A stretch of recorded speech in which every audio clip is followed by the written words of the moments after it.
in.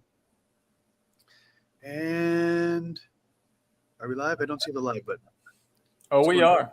We're live. We're live. We're live. We're live. Okay, welcome. Welcome, modern. Welcome. Welcome, modern. What am I saying? All right, take two.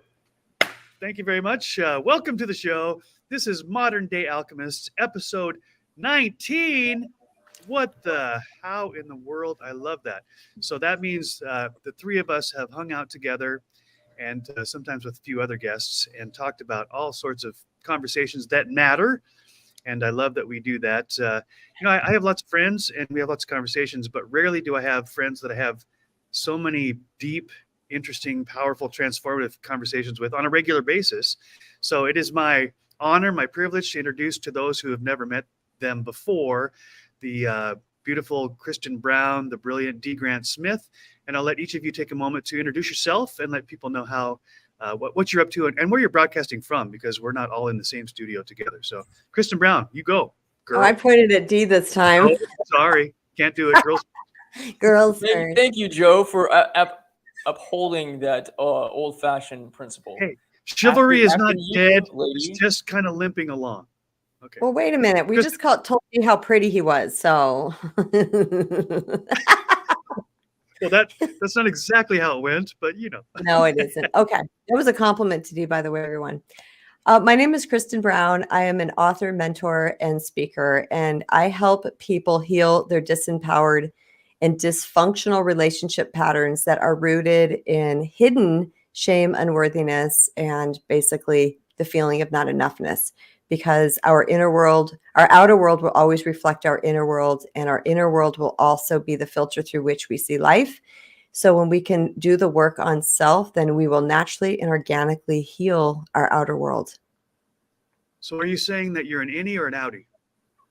Both. Okay, awesome. Both and. I love it. That's always my favorite answer.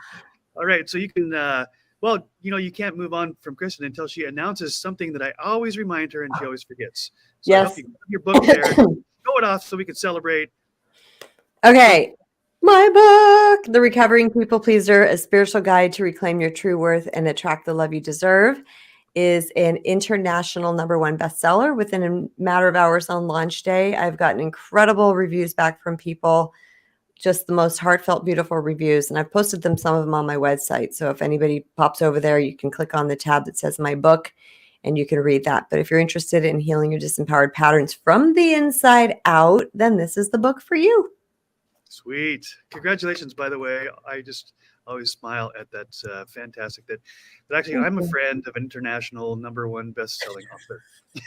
Right? So I love the autographed copy. Well, actually, I think I have one already. So thank you very much for that. You do.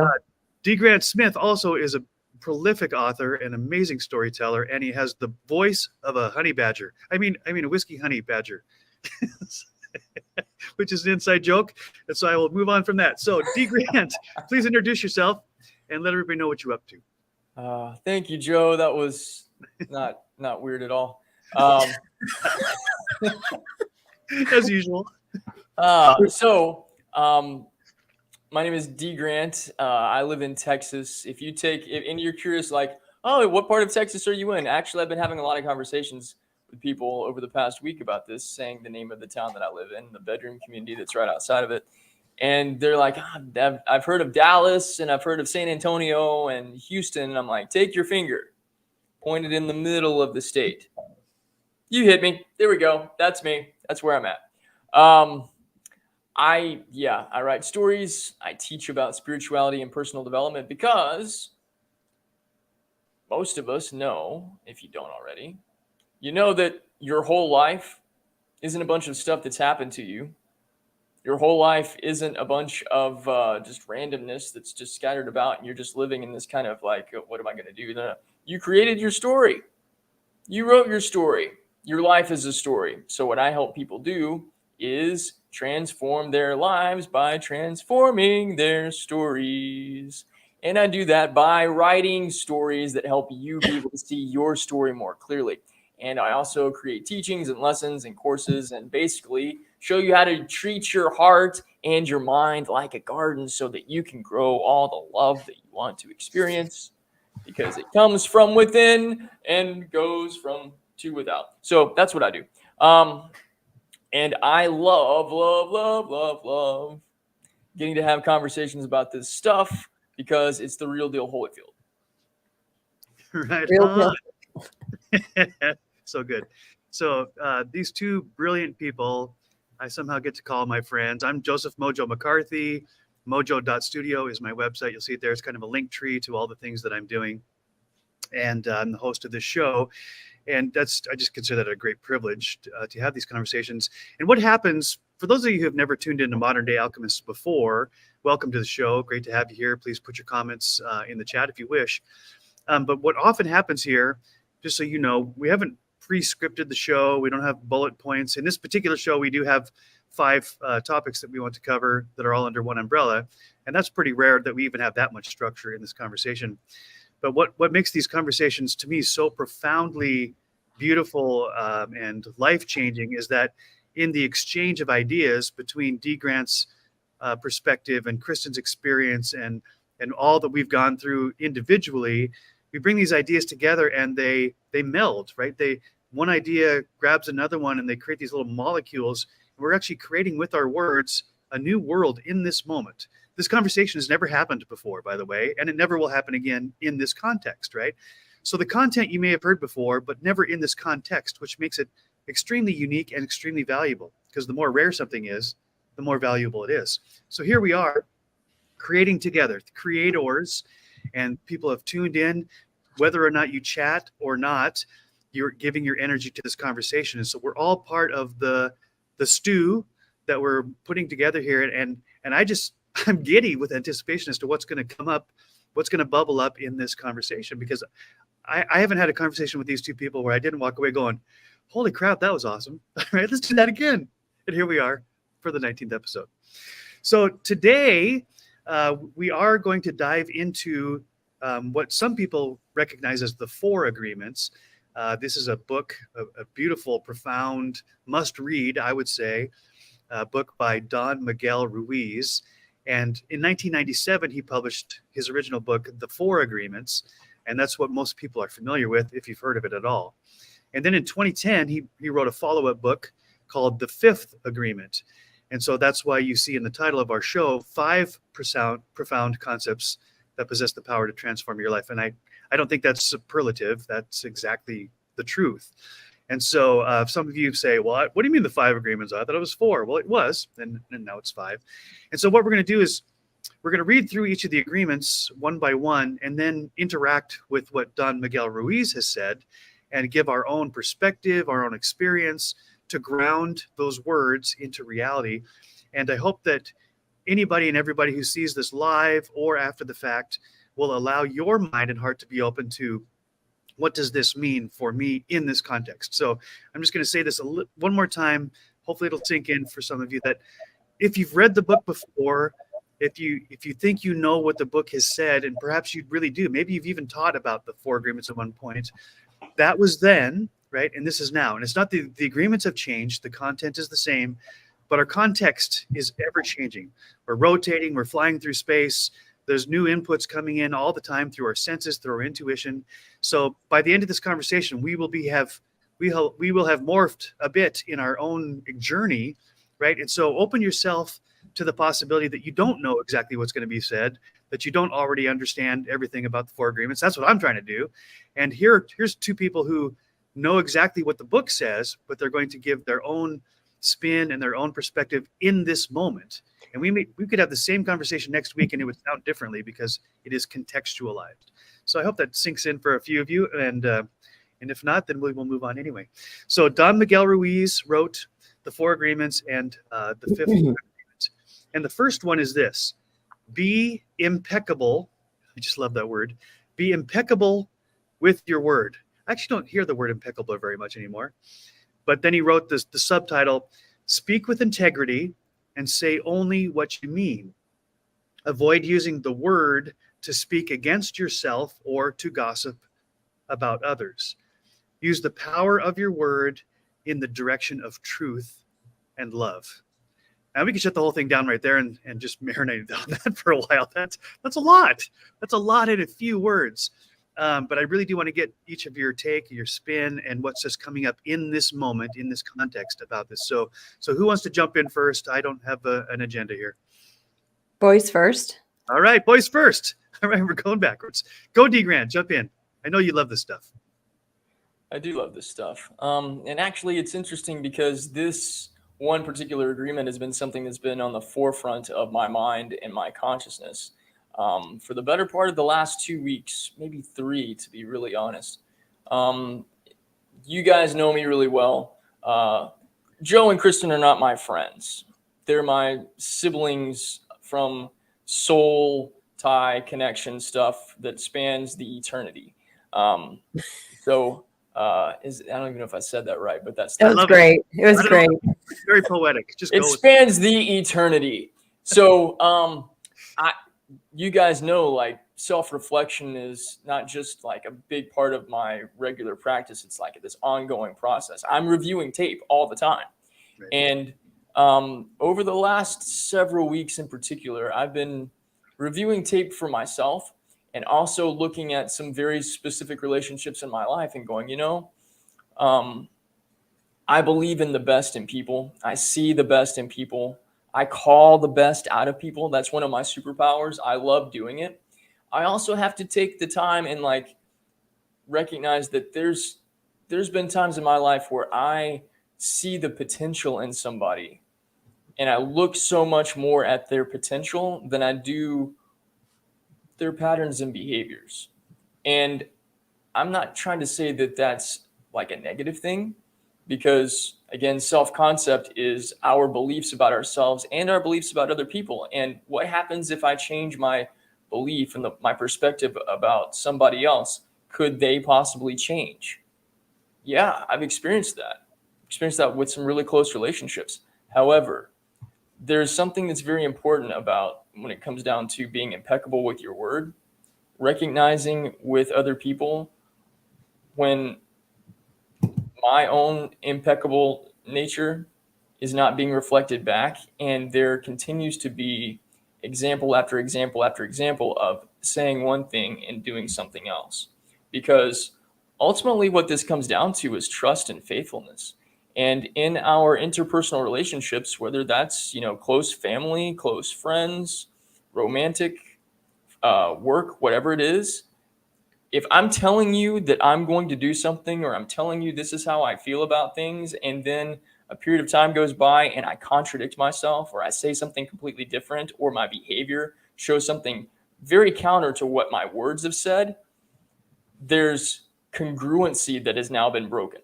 Yes. There's integrity that has now been broken. And when that happens, it breaks trust, whether we are cognizant and aware of it or not. And it impacts us in here, because I want to say, well, how do I know that when you say this thing, that's what you actually mean? How do I know when you say you're going to do this thing that I trust and can have faith and confidence that that's really real? I can't, because the behaviors show me something contrary to what the words do. Right. And what we have to see is being impeccable with your word has everything to do with not just the words that you say, it has to do with the actions that exemplify them, because it's the actions that actually tell what the words mean. The words can say all kinds of stuff, and yes, thank you. We are saying words all the time, but I keep having these cool conversations with people where they say things, and I'm getting to be where I'm like, what does that actually mean? Yeah. I I understand this word to mean this. Maybe you have a different meaning for it. Either way, I want to see what that looks like. Yeah. And I'm going to know what that looks like by the way that you show up. And if the words are saying this, but the actions are saying something different, and also if it doesn't stay consistent over time, we're going to be in an impasse. And if trust is not, like, dude, you guys know, if I say I'm going to do something, I'm going to fucking do it. You know it. That's right. Like, I am impeccable with my word. And that's just the way that it is, because I want you to trust me and I want to trust myself. Right. 100%. And so that, for me, that's the case in point of this whole thing.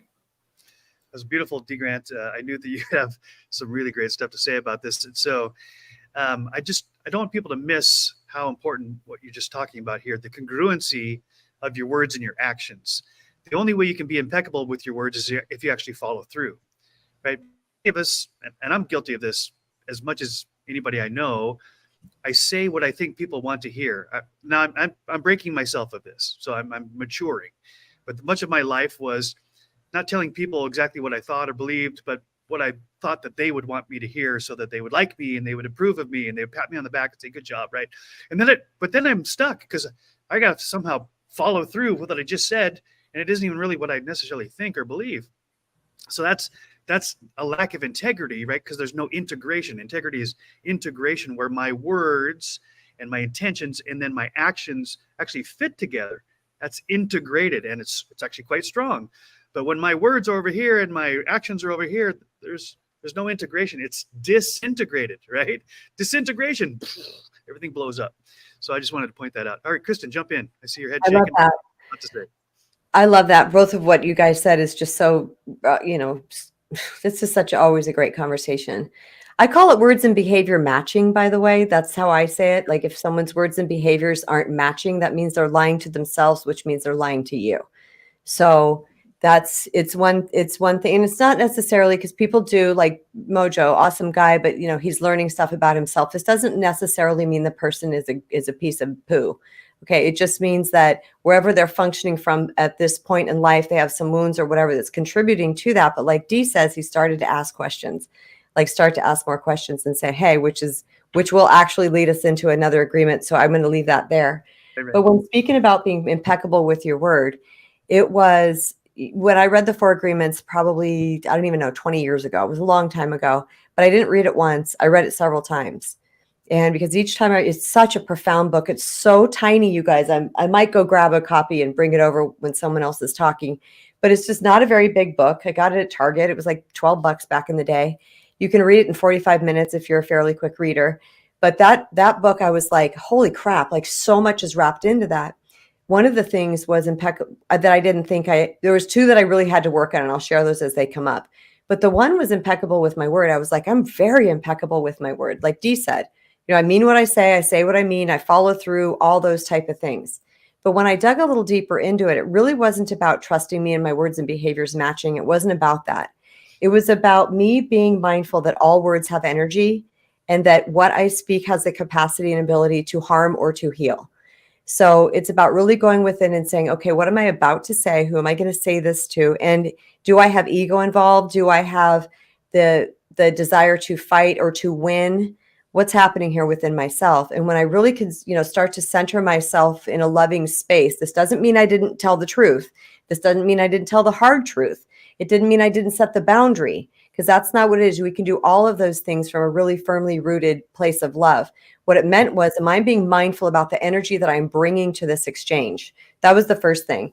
And also talking about other people or complaining or comparing or those type of things, gossiping, whatever that might be.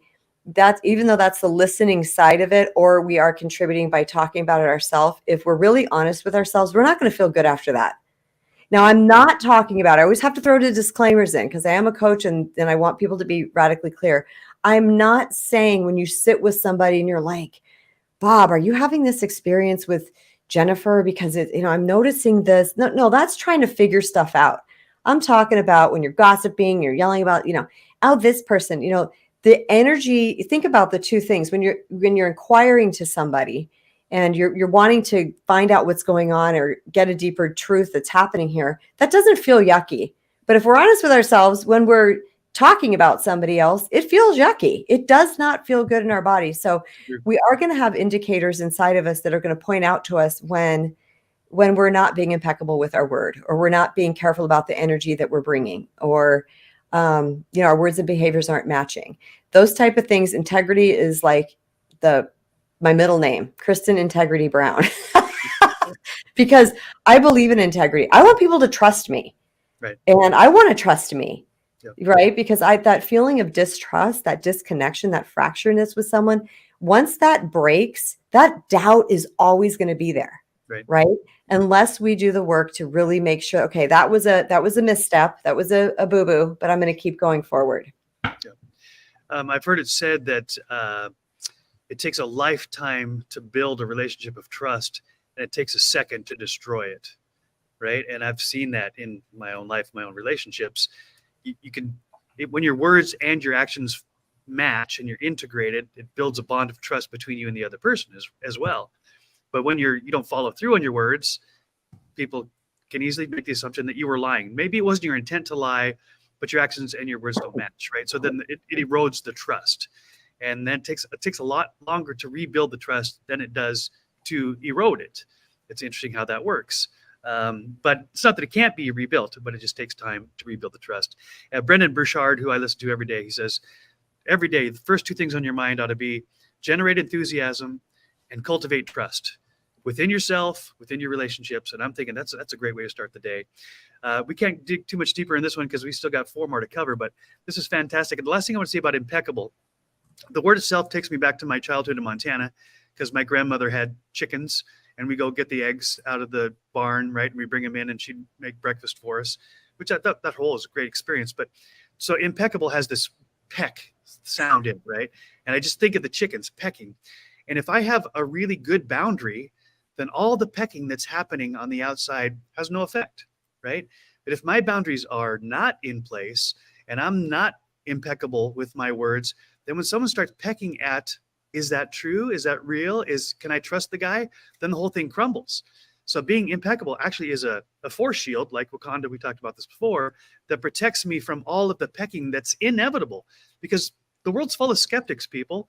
And the skeptics who don't already have a trusting relationship with you, they're going to test to find out if what you're saying is actually true. Are you really that nice? Are you really that loving?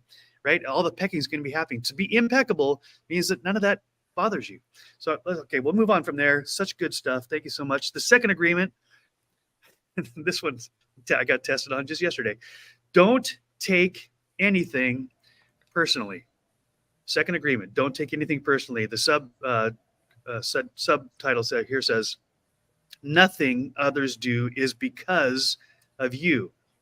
What others say and do is a projection of their own reality, their own dreams. When you are immune to the opinions and actions of others, you won't be the victim of needless suffering. When you are immune to the opinions and actions of others, you won't be the victim of needless suffering. Again, mic drop. Thank you, Don Miguel Ruiz. That's just so good. And I've shared with both of you that I think one of the most profound epiphanies I've had in my entire life, I was sitting on the couch one morning, a year and a half ago. I just had met you two, right? And this word starts scrolling across the inside of my eyelids. And I'm like starting to read my own handwriting. And as it scrolls across, it says, hey, Joe, your value, your self-worth is neither dependent on nor determined by anybody else's opinion. I was like, wait, what? Say that again? Sure enough, it starts to scroll again. Hey, Joe, your self-worth, your value, your intrinsic value is neither dependent on nor determined by anybody else's opinion of you, ... not even your own. Whoa. And then it's signed, love, God. And I broke down. I started writing the stuff down. I'm sending it to anybody who will hear it because somehow I hadn't picked up on that. Maybe I understood it in my head, but I didn't have that brain-heart coherence we talk about all the time in this particular conversation. And suddenly I felt freed up from this disease to please, this tyranny of always being at the mercy of someone else's opinion of me. And finally, for the first time, I understood what it meant, that what somebody thinks of me is their projection. It reflects them. It doesn't reflect me. If I'm not secure in who I understand I am, then everybody's opinion makes me nervous, makes me insecure. And I feel like I somehow have to morph into that or prove them wrong. Either way, it's a very incongruent way to live, right? And so this epiphany that comes through that someone else's opinion of me, that's their opinion. And I don't have to prove them wrong, nor do I have to agree with them. That's their opinion. That's not who I am. My intrinsic value, my worth, isn't based on anybody else's opinion, not even my own, because my own opinion goes all over the map too. It's not solid. It's not it's still growing, it's still forming, right? It's still in flux.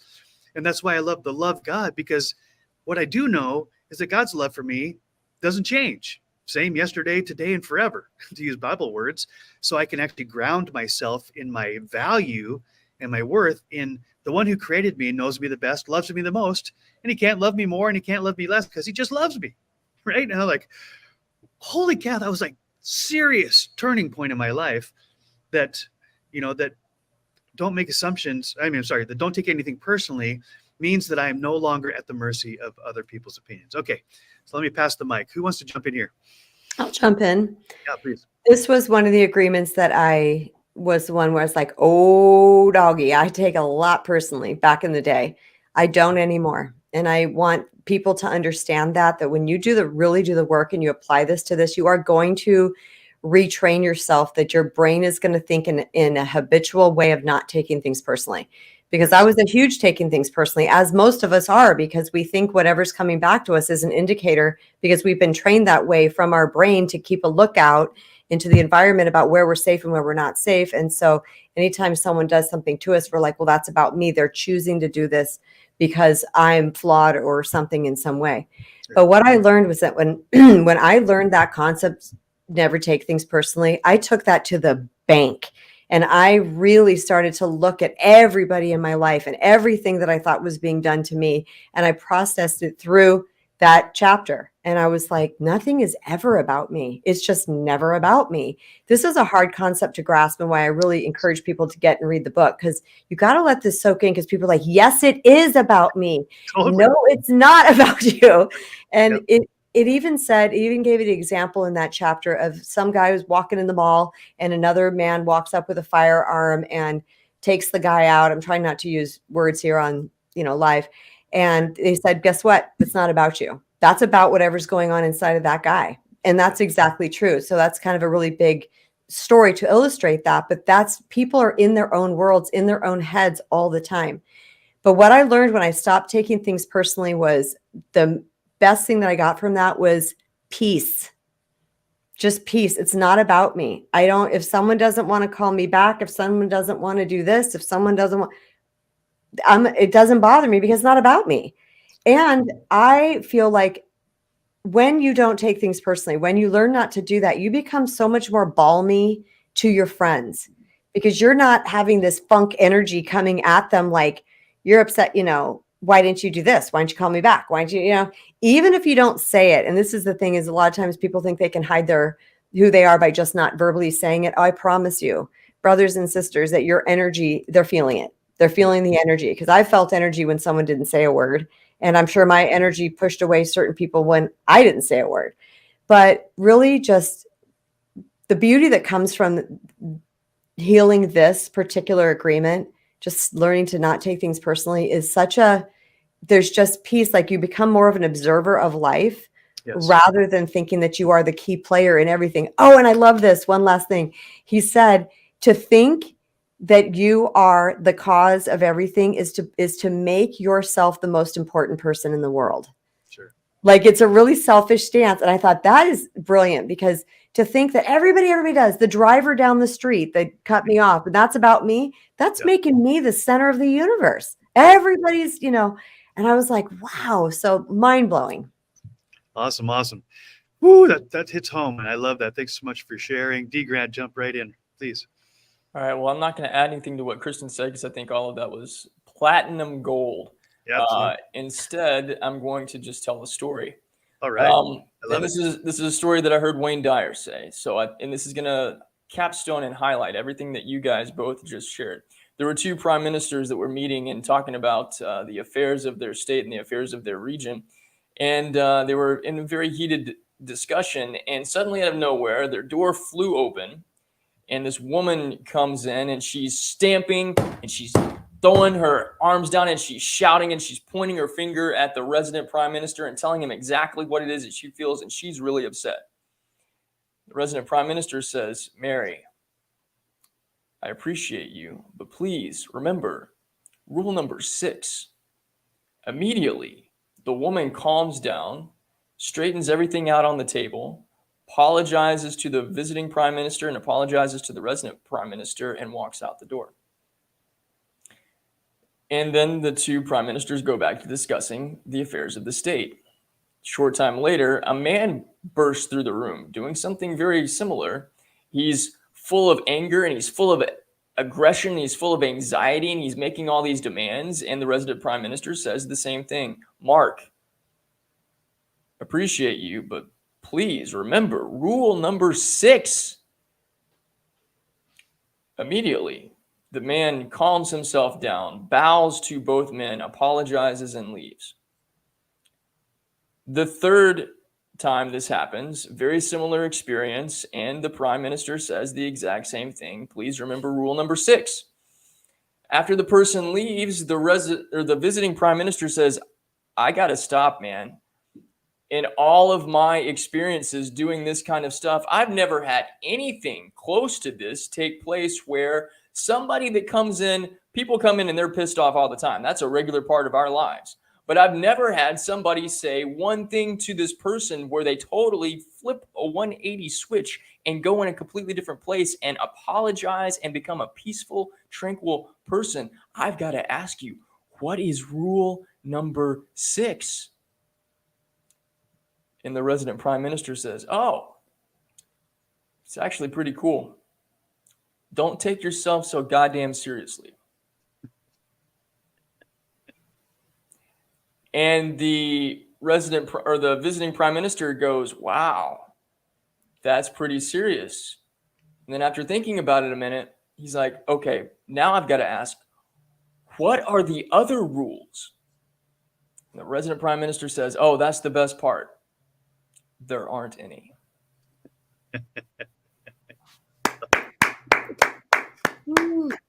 I told you he's a storyteller. That was the Whiskey Honey Badger at his finest right there.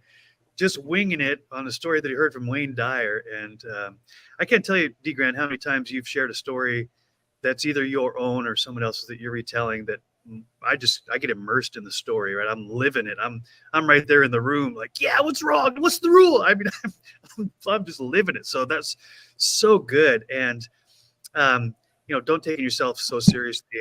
I think I need someone to remind me of that rule several times throughout the day. That's so good. So before we move into the next agreement, and I don't want to run out of time here, but as I told you guys in advance, I got tested on these. Once we decided this was going to be our topic, then I had to live through it. Yesterday, I was in a live audio space, and with a bunch of people in the room I didn't know, and a lot of them hadn't ever heard me before.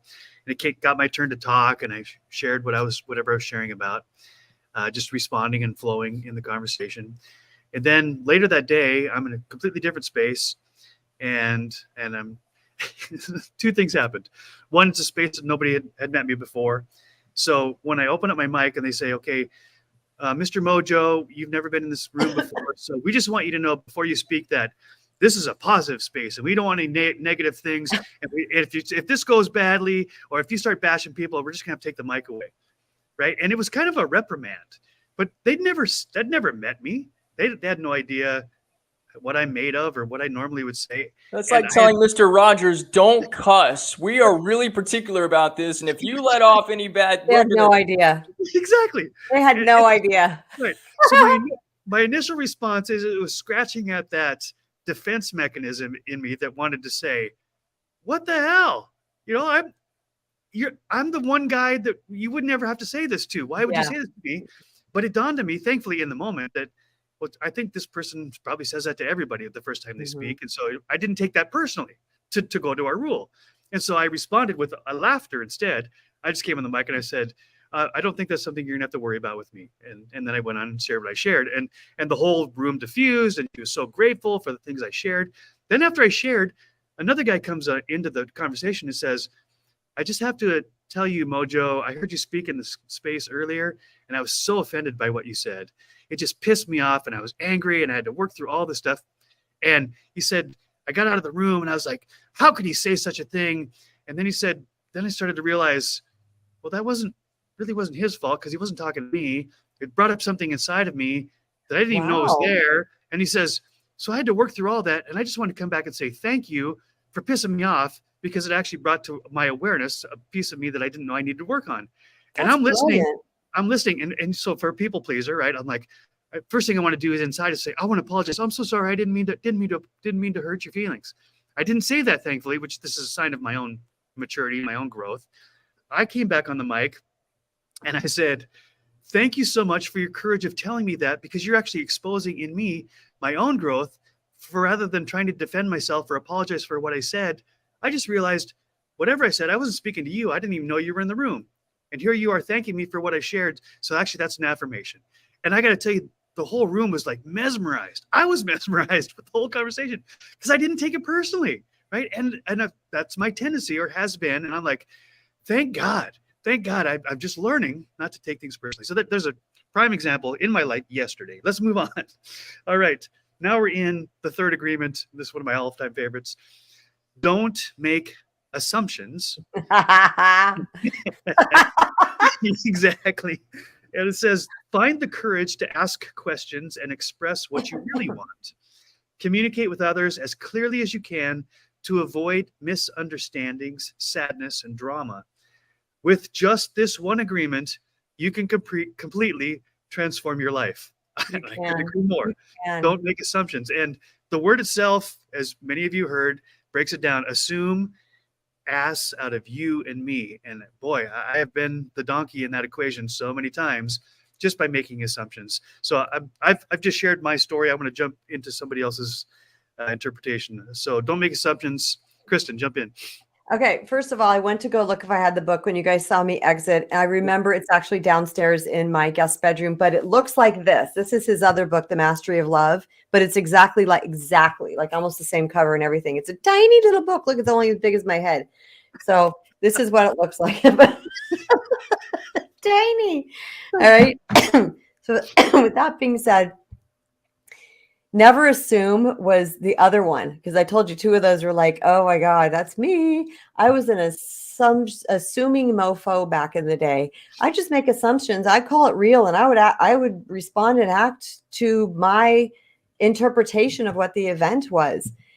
Again, it says up here, 5 profound concepts to transform your life.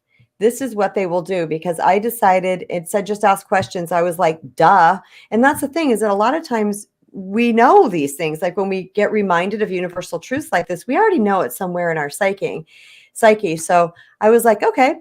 So this is what happened for me, is that I started to ask all kinds of questions, and you can't believe what happened. People started to assume I was not agreeing with them, attacking them. All these other weird things came up because I started to ask questions, and I was in shock because I was like, what do you mean by that? Or just whatever, just any other, just to clarify, because I didn't understand. It was like, I don't really understand what you're saying. And since then I realized that, especially with text, y'all, text is weird. Use a little bit more words in your text because it'll help solve a lot of problems. But, or an emoji, once people know you, they're not worrying. Or a voice text, because then you got actually inflections in your voice. That's even better. But I remember I would ask somebody a lot of questions, and that person got mad. They're like, why do you ask so many questions? Because that person liked hiding behind the ambiguity of their words. They liked not having it clear, because that gave them a little playground to mess around in. I don't mean like cheating mess around. I mean, they didn't have to commit to something. They didn't have to stand on that thing. So they kind of liked being ambiguous, or if that's the right word, so that they could kind of play around in there. So when we ask questions, we're kind of making people really come into their own and really be impeccable with their word with us, is what it's doing. Right. But I'll tell you, the not, and here's another thing, the not assuming. Let's say we're a person who takes a lot of things personally. We're always assuming things. When you stop assuming things, you're going to stop assuming that everything's about you too. Because once you do start asking questions, what happens is you're going to see it's not about you, or it wasn't because they dislike you, or they're mad at you, or they didn't want you to go, or they think you suck in some way. And you're going to start to notice that there's not all this drama that you believe is behind the scenes. That drama is not there. It's a lot of times it's what we're making up in ourselves. So Be willing to believe what you hear if you feel it resonate. Okay, we have the free will. When somebody says something to us, we be like, oh, I don't believe you. Okay, if the person's honest, believe them and learn to trust that that's true, because you will cultivate, by not assuming and asking more questions, you're going to cultivate vulnerability, and vulnerability begets connection, and connection begets trust. So all those things are going to come together by not assuming. Relationships become so much more rich. And I'm telling you, even in my own little nuclear family, my little family, I will ask someone, and even they'll be like, well, and they might get defensive, but what? Only in the beginning. And now they just know mom's just clarifying. It's just a clarification. So I'll leave it there because I know we don't have a ton of time. D. Grant, jump in. Well, I'm going to throw a curveball. Please do. Or knuckleball or sinker or whatever the hell there's. Something Hey, that's not. Yeah. I disagree with Don Miguel. All right. Tell us why. I love that. We're making assumptions all the time. If I am wanting to shift my consciousness and I'm wanting to go from being a scared, insecure, people-pleasing person into a confident, strong, I am standing in my power and I'm not going to go down these old pathways anymore, guess what I have to do? I have to make different assumptions about myself. And this is something that Neville talks about all the time.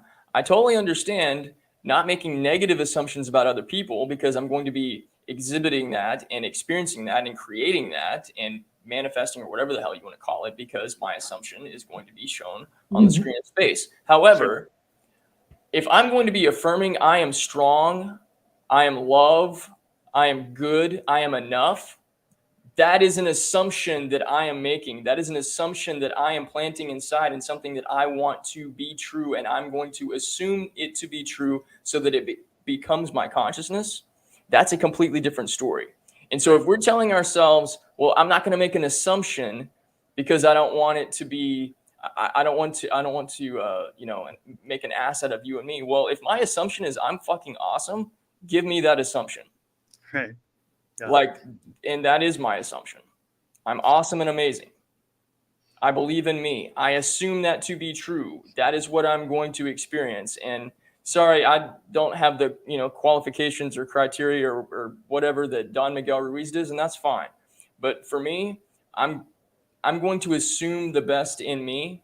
I'm going to assume that God loves me no matter what I do, and break some of these old patterns of assumptions that were negative and broken in the past. We are naturally inclined to create assumptions. I think instead of trying to tell ourselves, don't make assumptions, be very mindful of the assumptions that you're making and make sure that it aligns with who it is that you actually want to be. So that's a brilliant perspective. I love that you gave us a different way of looking at this. And that's one of the things I love about this conversation. For me, what helps me understand that is the difference between assumption and adoption. And I'm an adopted son and I'm an adopted father. So adoption means a lot to me, right? Way down in my heart. But for me, what helps me with this distinction, D. Grant, is that when I make an assumption that is negative about myself or about someone else, that's what Don Miguel Ruiz is talking about, is that negative assumption just destroys trust in relationship, trust in myself. And so you've made a very good case that you can assume the best. If you don't know, in the absence of information, you can choose to assume the best, right? And that's exactly what you're saying. And I love that. So the word I would attach to that, because of how much I love the word and how much it means to me, is adopt. I want to adopt a mindset that I am awesome, that I'm loved, that I'm worthy, that God loves me, all those great things that you just said, because adoption is such an intimate term to me. It's a relationship, right? And so assumption to me is very divisive, right? But that's contextualized. And this is using different words and different definition of the words, all good. I'm just saying another way to look at that would be adoption, because that means it's a part of my identity. I'm bringing it into who I am becoming. So that's kind of a throw in. Brene Brown often talks about how the story that I'm telling me, right, and the story that's inside my head, and she tells this hilarious story in one of her Netflix specials about they're out at the lake, she and her husband, there's all these kids, all this stuff to do. And her husband goes for a swim. And she's like, how could he do that? I've got all this stuff to do and there's dishes and the kids are crazy and he's out on a swim. What, that big jerk, right? And so he comes back from the swim and she and her husband had gone to therapy and the therapist said, try this. So he comes out of the water and she's steaming. She's got the pose, right? She's ready to rip him a new one. And she says, as pissed off as I am, I'm going to try this new practice that our therapist gave us. The story inside my head is you just bailed on me and left me to do all the hard work so you could go have fun swimming. And he started laughing. He says, well, I can see why you'd see that. And I'm very sorry. The story inside my head was that my presence in the cabin with you and the kids was pissing you off. It was making you so mad. I was causing you stress. So I thought, rather than making your life worse, I'm going to remove myself and I'm going to de-stress myself so that when we come back together, I'm actually a better version of myself. And just by asking the question and leaving it open, okay, here's the story that I'm feeling and thinking. What's the story that you're thinking and feeling? Created this bond of trust, and they could understand where the other person's coming from. So a great example and a great little hack, a life hack for how to break that assumption pattern. All right, let's move on because of time. The fourth agreement, always do your best. This sounds like my father's words, right? Doing your best is going to change from moment to moment. I really like this perspective. Doing your best is going to change from moment to moment. It will be different when you are tired as opposed to well rested. Under any circumstance, simply do your best and you will avoid self-judgment, self-abuse, and regret. All right, somebody jump in there. Mm-hmm. Do you want to go, Dee, or you want me to? I can go. That's fine. Okay. What Joe just said, yeah. My dad instilled and ingrained do your best in me from, I think, from birth. Yep. But so I want to, again, a little bit of a curveball because I think this is really important for us as people that are committed to growing ourselves and growing and becoming not just the best version of ourselves. I'm kind of getting away from that verbiage. I'm moving into a verbiage of being my favorite version of me. Oh, I love that. Yeah. That feels really good. It's very important for us to recognize, just like what you said a second ago, Joe, our best is going to change from moment to moment. One of the things that has really gotten in my way over the course of my 41 years here on this planet is that doing my best is not the same thing as having to do everything absolutely perfectly right. Say it again. You have to say that again. That's so good. Doing my best is not the same thing, nor anywhere close to me having to get all of the right answers, do everything absolutely perfect, and make zero mistakes. Boom. Mic drop. I love that. So good. Best is showing up all the way, or sometimes just showing up as much as you can. Yes. There are times when life has thrown everything at you, and the simple fact that you're still choosing to breathe and sit up and even go through the motions of human existence, that might be your best. That's right. I know that from experience. A lot of 2023 has been like that for me. And old me would still be in my head, well, you're supposed to be doing this, and you're supposed to be, how can you call yourself a leader? How can you call yourself a coach? How can you call yourself the growth farmer? How can you call yourself the relationship growth farmer if you have this thing going on in your relationship and you have that thing going on? And I'm like, well, I'm doing my best. My best right now is I'm learning a lot of really hard life lessons, and I'm seeing my own dysfunctional, toxic patterns, and I'm not running away from it. And I'm not blaming anybody else. I'm actually being thankful that certain things are being mirrored back to me so I can work on me. And this really hurts, and this is really difficult, and this is really painful. And no, I don't have it all figured out, and no, I'm not perfect. And yes, I'm making a lot of mistakes, but I'm still choosing to love myself in the process. And yes, Tigger was given a couple of amens, but that for me, the do your best. The do your best is just, you get to define what that means. Nobody else does. So before we jump to Kristen on this, I just want to emphasize, I think for me, this agreement would be a little bit better if it had a couple more words on it. Always do your best that you can in that given moment. This goes back to content and context. As Don Miguel says, my best when I'm fully energized and fed and happy and resonating on all cylinders is quite different than my best when I don't even want to get out of bed. So as you said, D. Grant, it's the best that I can give based on what I have to give in any given moment. And that changes. It's contextualized. It's my content that I have to give in any context. Okay, Kristen, jump in. Okay. I'm keep looking down, you guys, because I'm writing notes to myself. But what I wrote down was, for me, what he meant by always do your best is to not worry about being perfect. Not do your best, meaning you have to be better, stronger, bigger, faster to be accepted. I believe it's about accepting where we are at in any given moment, kind of what you both are saying, and not feeling the need to be perfect. So it's really about showing up as you are right now, and your best is as good as it gets right now in this moment. And I talk a lot about and teach a lot about self-forgiveness. And the real core concept of self-forgiveness is to understand that we're doing our very best at any given moment, at any given time. That's as good as it got in that moment. Even when I made some biggest mistakes, I wasn't setting out to make big mistakes. I wasn't saying, well, I'm just not going to give my best right now.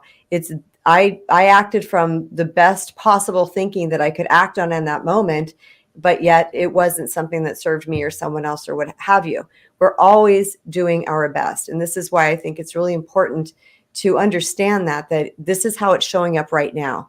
And just because it may not be 5-star, stellar, perfect, or better than other people, whatever it might be, this is about giving ourselves grace and knowing that we are works in progress, that there is no end game. There is no there that we're trying to get. We are quite literally evolutionary beings the entire time that we are here. There is no there. There is elusive. So every time we think we're going to get there, there's always another there. It's like the carrot in front of us that we're, always going after.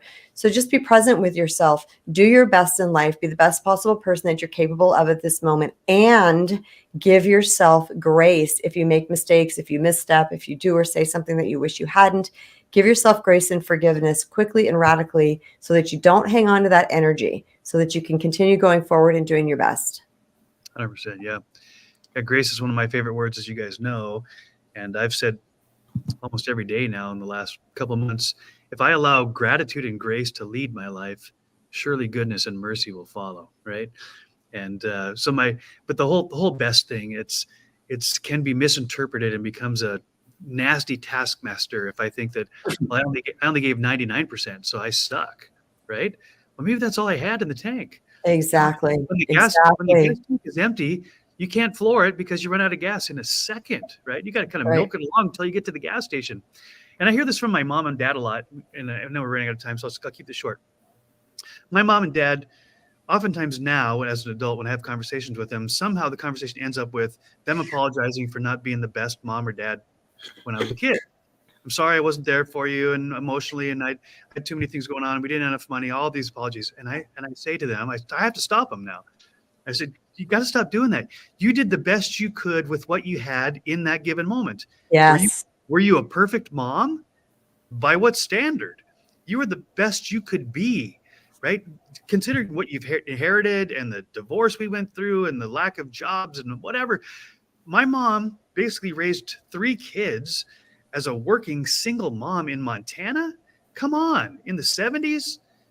I said, Mom, you should be so proud. You got 3 kids who still love you and they talk to you and they want to be with you and they love each other. You did your job. You did it really well with very little resources. I'm like, you did your best and it was fantastic, right? I could tear up talking about this. My dad too. He's like, well, I was working too hard and I was a workaholic and I'm so sorry I wasn't there for you. And I've said, Dad, you taught me how to work hard, right? You taught me what a work ethic is about.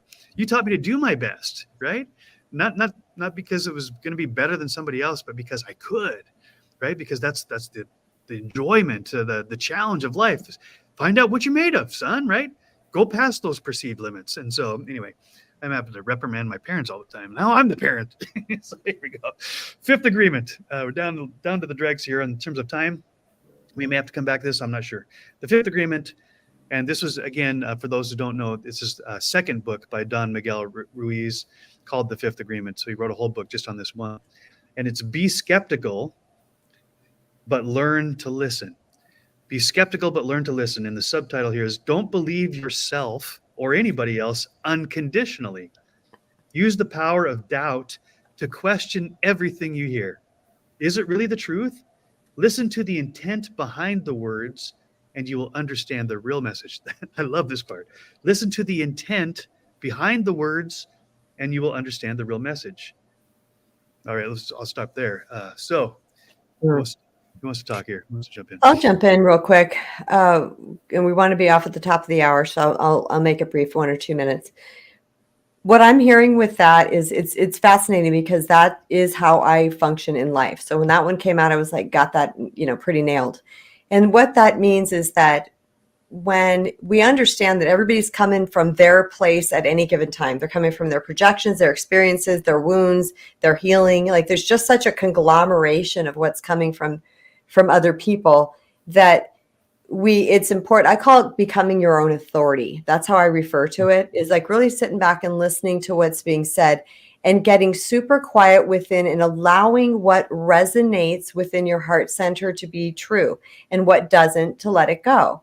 Take the best, leave the rest, because we're all at such varying stages in our journey at any given time. Nobody can tell us where we're at. Nobody can tell us what we need. Nobody can tell us which spiritual teacher or coach or whoever that we need to go to or what program we need, because we don't know. They don't know. Only we know. And that's one of the things I do as a coach. So I really try to get people to go within and to figure that out for themselves, is to reclaim their personal power, which is becoming their own authority. So I say this a lot when I started my really condensed healing journey, is that I was reading a lot of material, and if something resonated, and I'm like, that feels good, that feels truthful to me, that's what I started adopting into my life. I'm not someone that can be convinced of something at all. I can't be talked into something. And I also want to encourage people to get really, really, I don't know if the word's adept with their own intuition, because we all have it. We all have God speaking to us at all times. And that's going to be your very best guidance, and being willing to follow it, even when other people think whatever you think your intuition, I'm thinking they're saying, well, you think your intuition is saying. When you follow that, you become your own authority. And when you become your own authority, you are in direct connection with source at all times, and you will be guided and less likely to listen to the noise of other people who think they know what you should be doing. Yeah. So before I go to D. Grant, I just want to flip that script and give you the opposite story. So my story is that I believe everything, right? I just assume the best about everybody. Everybody's telling the truth. I believe everything. And as my therapist taught me much later in life, my radar was broken, right? This natural intuition that Kristen's just talking about, it got trampled, it got crushed. And so I had no way, I wasn't tapping into what she's talking about. I just, oh yeah, they said that must be true. And I got sucked into so many scams, right? I got disappointed so many times because people weren't telling the truth, whether they're deceiving me on purpose, and many were, or they were full of crap. I couldn't tell.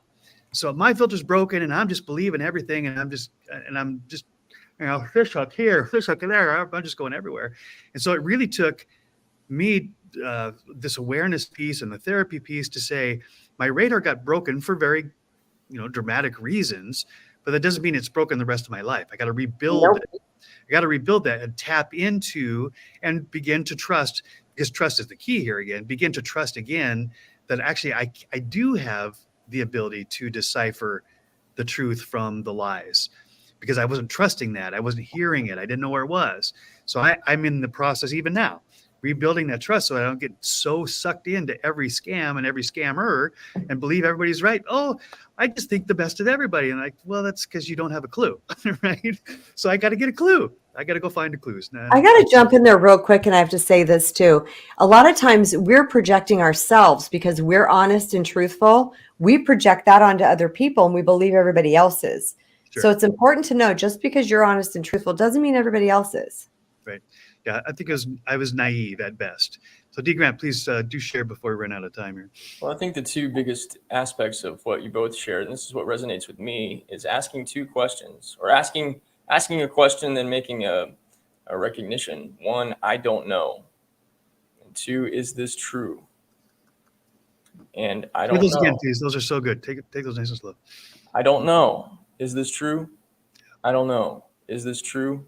And I've spent a lot of my life thinking that I know a lot of things, and I don't. And not asking questions, also, what is the story beneath the story that I'm looking at? Right. Can I explore this? Will you give me some time to explore this so I can see what's really going on here? And when you're dealing with people, especially if it's like in coaching or some program you're going to be a part of, possibly had a phone call with a guy a couple weeks ago about the same thing. And I was like, I really want to know what the story is on the other side of this. And also I need to spend some time just exploring myself. And there was more pieces. And I'm like, this guy's really good, but what he's showing me now, because if he was really in my corner, there's no pressure. It's not about me making a decision and having to shell out any amount of money right now to buy something. That's always going to be there because he wants to see me win. That's the way that I am. I want to work with people that are like me. And if he's not like that, then okay, cool. And with that, I don't know if this is the right thing, but it doesn't feel right. So I guess that's another part of it. I don't know. Is this true? Does this feel good / right? Mm-hmm. I think those are the three biggest questions / ways of looking at this. Whew, so good, man. I'm So full. good. So good. So I'm expanding. I believe these conversations really do expand our heart and our mind. And as somebody said, I forget who, once they expand, they don't shrink back to that same size they were before. That's the joy of living. That's the proof of living, right? The only evidence of life is growth. And that's what we're doing right here. I just want to read the summary statement. By practicing the 5 agreements, what you are really doing is respecting everything in creation. You're respecting your dream. You're respecting everybody else's dream. If you use these tools, your effort is really for everyone because of your joy, your happiness, your peace, your heaven is contagious. When you are happy, the people around you are happy too, and it inspires them to change their own world. Don Miguel Ruiz. So good. Whew, so good. So on behalf of D. Grant Smith and Kristen Brown and all those who tuned in, Kelly and Io, and I'm sure there were others up in there, thank you so much for being here, sharing this with us. As many of you have heard me say, I think the most dangerous 2-word phrase in the English language is I know. So when that word comes in my head, the phrase, or comes in my mouth, I like, oh, stop, danger, danger. Because I know just means I've cut myself off to every other possibility. So I don't know, and that's okay. I got to be okay with that. We all have to be okay with the fact that we don't know. And what we do know, it's only for that moment. It's contextualized. We're going back to this very beginning of our conversation. What we know is what we know in this moment. But the moment's changing, the world around us, the universe is changing. So always hold on loosely, right? Don't let go, as the song says. If you cling too tightly, You're gonna lose control. yeah, yeah, yeah. Thank One you. of my favorite songs. It's one of my favorite songs. Yeah, right. What a beautiful conversation. I am. Whoop, somebody's What was that? Somebody's in the background. Asking universal love to Okay. show and guide me directly towards. It's an alien. It sounds like Wow. somebody guiding you through a meditation. Something just came up through the Wisdom app, as you know, it's kind of glitchy. So I'm going to say it was a word from God, or perhaps not. I don't know. I don't know. I don't know. So again, on behalf of the Modern Day Alchemists, thanks so much for spending this time with us. And really, it's always our intention that it's not time spent, it's time invested, and that the seeds are planted in your heart and your mind and will grow. Cultivate them, but don't let it just be good ideas, because ideation without implementation is delusion. We don't want to delude ourselves. We want to take what we've learned and we want to begin to practice. It's called practice for a reason, people. It's not perfect. Do your best. Practice, course correct, practice some more. All right. Until next time, we love you. Love yourself. Be good to yourself. Be good to others. Peace out.